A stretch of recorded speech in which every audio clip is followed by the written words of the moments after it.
Imagine acordar sob um sol inclemente, sem teto, sem paredes, apenas areia, vento e o peso de milhares de passos ao redor.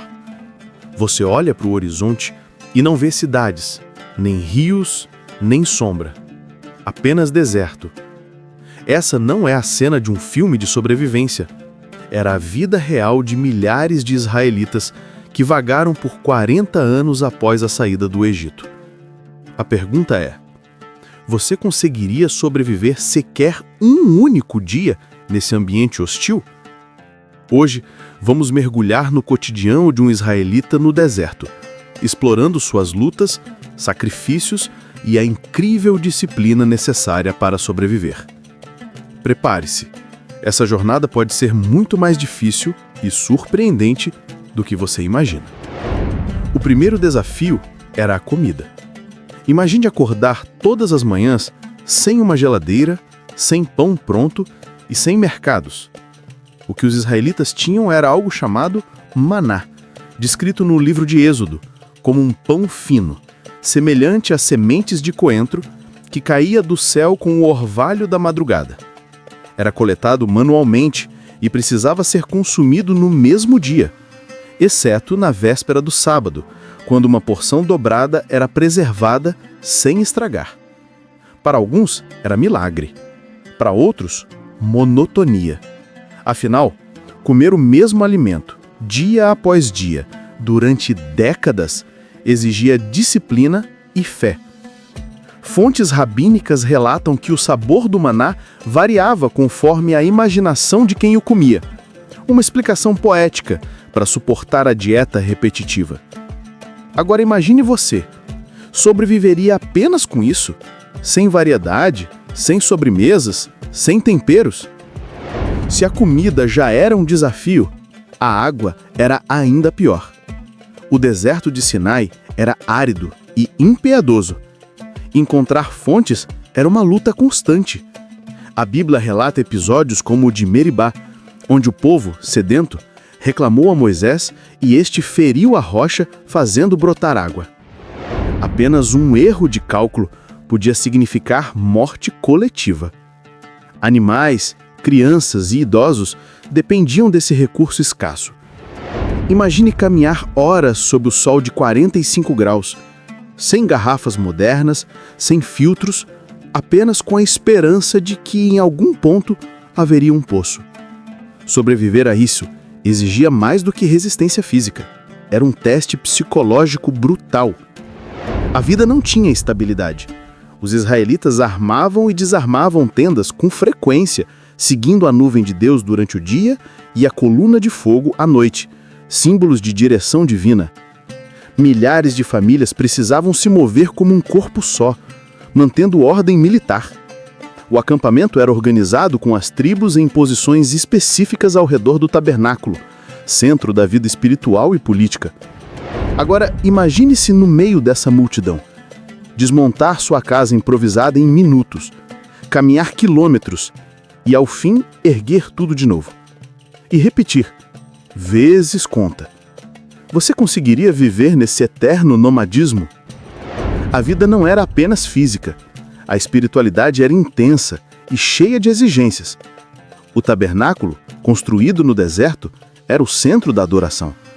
Ali, sacerdotes como Arão e seus filhos realizavam sacrifícios diários de animais, seguindo regras rígidas. Qualquer desobediência podia ser fatal. A Bíblia relata que Nadab e Abiú, filhos de Arão, morreram por oferecer fogo estranho diante do Senhor. Não era apenas religião, era lei de vida ou morte. Para o israelita comum, isso significava disciplina em seguir mandamentos. Dietas específicas, purezas cerimoniais, proibições de contato com certos alimentos ou práticas. Em um ambiente de escassez, abrir mão de comida ou práticas por obediência era um verdadeiro ato de fé. Moisés transmitia ao povo uma quantidade enorme de leis, que abrangiam desde questões alimentares até justiça social. Cada detalhe da vida era regulado. Isso criava um sistema de identidade coletiva. Os israelitas sabiam que não podiam se misturar com práticas dos povos vizinhos, como os cananeus. Essa separação cultural reforçava a coesão, mas também aumentava os desafios de viver em isolamento cultural. Na prática, imagine você, convivendo em uma comunidade onde até sua roupa, sua alimentação e suas horas de descanso eram controladas. Seria liberdade ou prisão? Nem todos suportavam. A Bíblia descreve rebeliões internas, como a de Corá, que contestou a liderança de Moisés e foi tragicamente engolida pela terra junto com seus seguidores. A insatisfação era frequente. Saudades do Egito, desejo por mais comida, medo de inimigos, e cada crise trazia punições severas, pragas, derrotas em batalhas ou até morte coletiva. A sobrevivência exigia não apenas obediência às regras físicas, mas também submissão à liderança espiritual e política. Questionar podia custar a vida. Entre as histórias marcantes, uma chama a atenção: a batalha contra os amalequitas, narrada no livro de Êxodo. Enquanto os israelitas lutavam, Moisés levantava as mãos em oração no alto do monte. Quando suas mãos permaneciam erguidas, Israel vencia. Quando se cansava, o inimigo avançava. Essa cena cinematográfica mostra a fusão entre sobrevivência física e espiritual. Não bastava ter armas rudimentares. A vitória dependia de disciplina coletiva e fé inabalável. O povo aprendeu que a sua sobrevivência não vinha apenas da espada, mas da obediência a um propósito maior. E eu pergunto para você: você suportaria lutar uma batalha dessa forma, com a sua vida dependendo não apenas de soldados, mas da fé de um líder? Mais difícil do que fome, sede ou batalhas era manter a esperança. 40 anos de caminhada significavam que uma geração inteira nasceu e morreu sem ver a terra prometida. Imagine viver com a certeza de que talvez você nunca alcance o destino final. Sobreviver não era só resistir ao calor, mas também ao peso emocional da espera e da incerteza.